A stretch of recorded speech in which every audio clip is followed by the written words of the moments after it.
Okay, we're now going to take a look at exercise 1015 on page 569. On July 15th, 2016, Cottonwood Industries sold a patent and equipment to Rockmore Corporation for $750,000 and $325,000 respectively. The book value of the patent and the equipment on the date of the sale were $120,000 and $400,000 respectively, meaning the book value of the patent was $120,000 and the book value of the equipment was $400,000.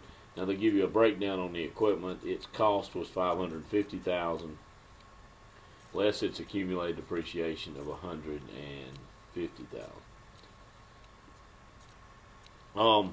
They want journal entries for each. Let's do them separately here. So we're on July.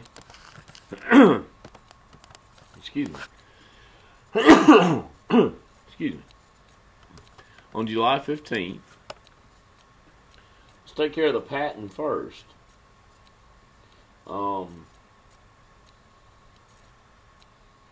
Alright, they sold a patent and equipment to Rockmore Company for $750,000 and $325,000 respectively. So they sold the patent for $750,000, so they now have more cash.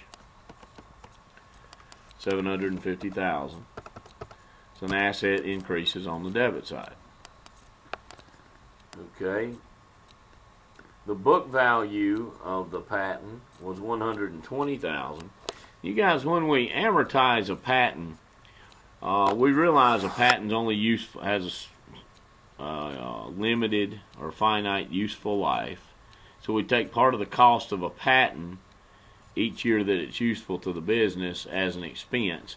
And we don't call that depreciation expense like we would on buildings and equipment. Instead, we call it amortization expense. But our entry there is a debit to amortization expense. But instead of crediting accumulated amortization, which would be a contra asset account, they don't use that account. Instead, they just credit the patents account. So the balance in the patents account would be book value. So the patent needs to come off the books as a credit.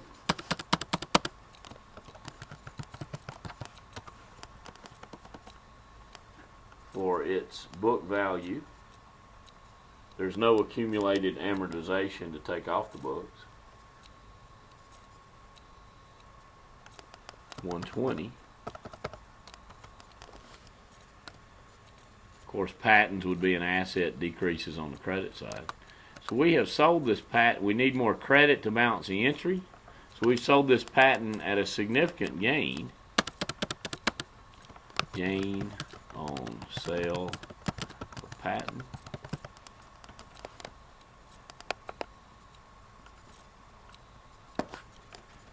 For the difference here, which is going to be $630,000.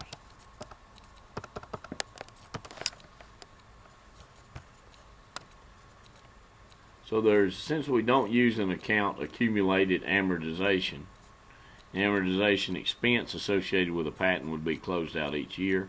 We just credit the patents account, so the book value was what it would be what it comes off the books at.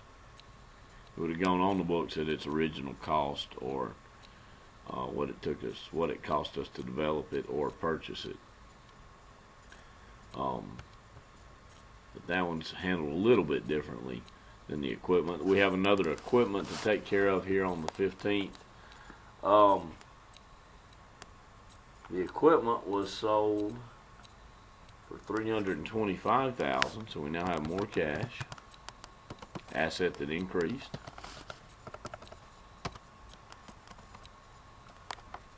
Okay, we want to take its accumulated depreciation off the books.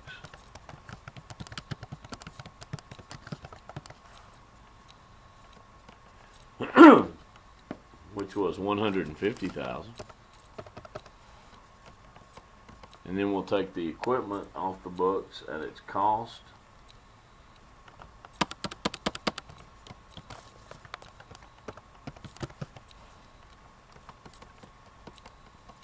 Which was $550,000.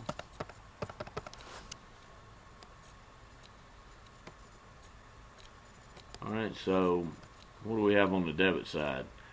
475, 550 on the credit side. So we need more debit to balance the entry. So I'm going to move this credit down.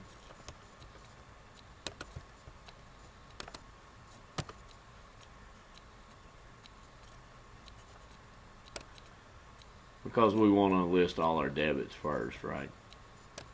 Okay, so we will want to debit. We need more debit to balance the entry. We've got a loss on sale of equipment.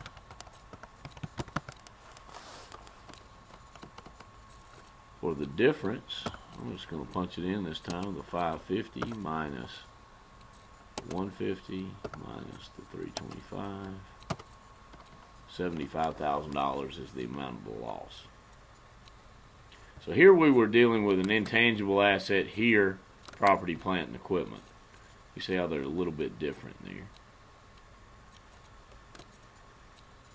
Okay, after working this one with me, I think you'll be fine with the exercise 10-15 and the Connect site. If you have any questions, please be in touch. Thanks.